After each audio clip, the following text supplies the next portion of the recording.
6,127 subscribers, 54 videos and 26 shorts.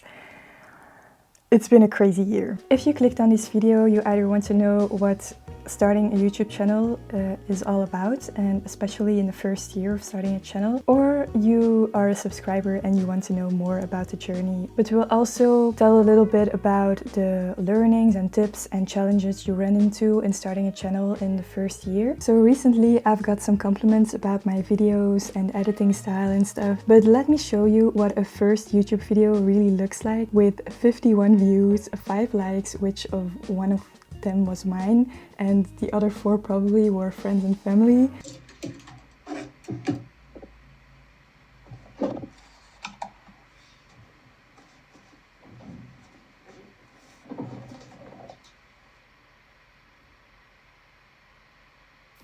Hi!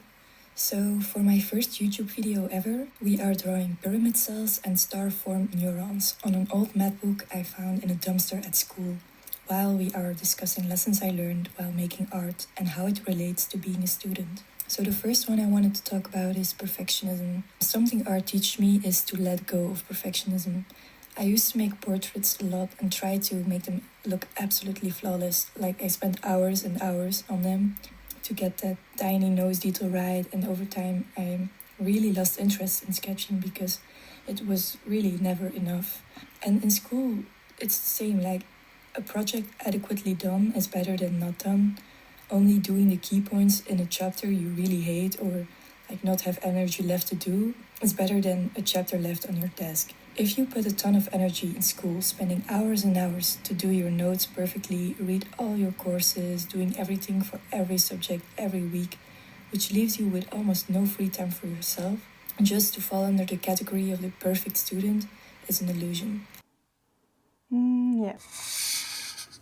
The thing is, when you start out, no one is watching your videos. That means that you have the freedom to learn and experience with your creativity and try out new stuff because no one is watching anyway. So if you're afraid to start, really just start now and just experiment. The first 10 videos are going to be very bad, and that's normal. It's a learning experience, and if you're gonna wait until you have the right gear, the right skills and stuff, you're never going to start because there's so much in YouTube, and you just learn your niche and your content along the way and your unique style of expressing yourself. If you have a phone, I'm still filming with my phone, by the way, and I got to 6,000 subscribers with just filming with my phone, and the biggest thing is just to start. A question I get a lot is, how do you film in public? Yeah, it's really scary, especially for an introverted person like me, to just film in public and on the street, in the gym, at school. No one really cares. You just have to imagine that you're like in a game and that people are just spawning there and just so busy with their own lives that they're not even noticing you filming, or maybe they'll just look because it's a bug in the game, but they don't really pay attention to you. And once you realize that, then filming is a lot easier. The important part is to just keep filming and keep posting. You'll have doubts on the way, but just don't think about it too much. I mean, if you have to say something, if you have to give something to the world or express yourself creatively or whatever, if you have something to say, then YouTube is for you. I mean, you have so many opportunities waiting for you. I've learned so much. I mean, editing, thumbnails, titles, camera gear, videography, speaking in front of a camera. I have become so much better in expressing my thoughts to people just because I'm speaking to the camera so much. Usually in a group I wouldn't say my opinion I would say it in my head, but I wouldn't speak it. But because I'm doing YouTube, I'm able to formulate my opinion and my thoughts a lot more consistent and more, I dare to speak up, because when you're putting yourself out there on video, everyone can see it. So you really have to deal with fear of rejection and with some insecurities that you have. That's why YouTube for introverts is the most personal development I've ever experienced, I think. And also the skills that you learn, the editing and stuff, it's so useful, and branding also is so useful for companies and just for yourself. It's a very interesting asset to have.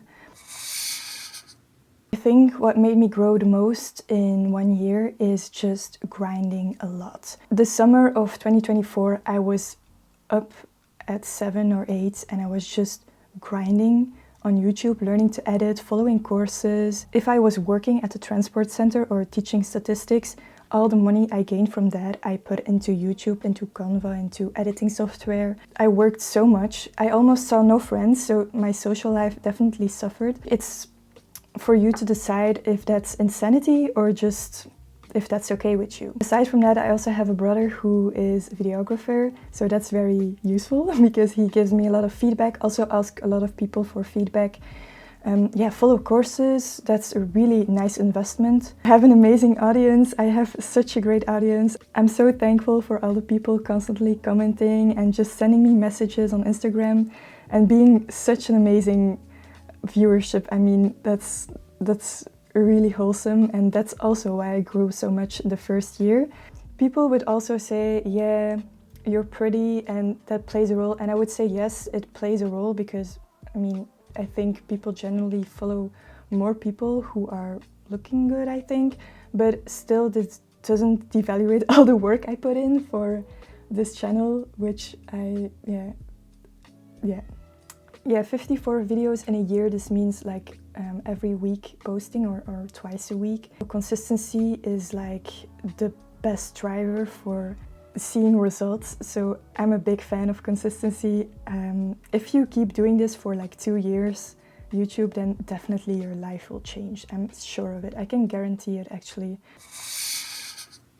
For me, what I'm struggling with the most at the moment is a social presence. I used to be someone who didn't have social media or just very minimal. My life was always very private, and I made this choice with making a YouTube channel and putting myself online, so I'm not complaining or anything, but it's still a lot to get adjusted to. But I do get a lot of positive comments, also people finding me from high school and from some friends who probably never thought I would start a YouTube channel. And sometimes it goes through my head, well, what would they think about it or something, but still I get so many positive reactions that I'm like, and also, even if they didn't like it, it's my thing, you know? So I'm struggling with this, but I'm kind of accepting this along the way, I think. Then secondly, time management. Even though a lot of my subscribers and viewers think I have everything together, sometimes I'm really struggling with time management, doing this in uni and work at transport center, and hybrid training, because I train a lot as well, is kind of challenging, especially if you want to put out a video every week, and I wish to do this full time. Don't think that this is going to be 1 hour a week. This is really working till 12 in the evening sometimes or later, waking up early. Editing takes the most time, I think, but also thinking about your video, the scripting of your video, making footage, audio, all this stuff.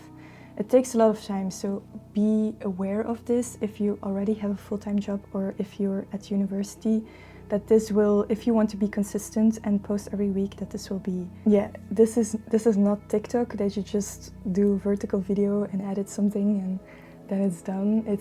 YouTube is a whole other game. So, what is going to be next?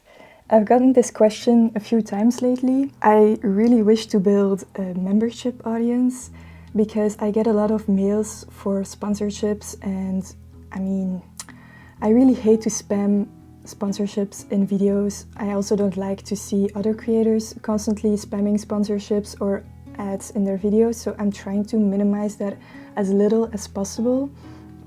So I really hope I could build a membership audience, so I don't have to do a lot of sponsorships.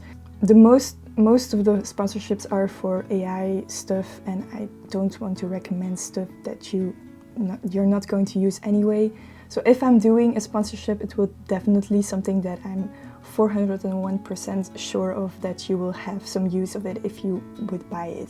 So with that said, I really hope that you consider maybe becoming a member of the channel. I still have to work out the emojis and the benefits, but it will really help. I'm keeping it very low budget, so it's very affordable. It's less than 12 euros a year, or $12 a year, less than €1 a month. I could buy a new PC because I want to make longer study with me videos, but my PC just doesn't run it. I want to buy a new camera, a better sound design, and just work on growing the channel with improving the gear and and maybe quitting my job at the transport center so I can focus like fully on YouTube. But that is not possible for the moment. So if I would achieve that the next year, that would be so great. Also building my lovely audience a little more. If I would reach 10k subs at the end of the year, I would literally lose my mind, I think. But I'm already so grateful for the audience I have, and that's, I mean, 6k in a year, people who watch my videos, comment and stuff, I'm so grateful, really. I'm now going to eat this very flashy looking cake, and I really hope you enjoy your summer and that you enjoyed this video and that you keep finding value in my videos. And I'm very excited for the next year to come and to remake this video next year and just to revisit the goals. Thank you so much for supporting me always, commenting always, the likes, the subscribes, everything. I'm really grateful, and like I said, I wish you the best, and yeah, bye.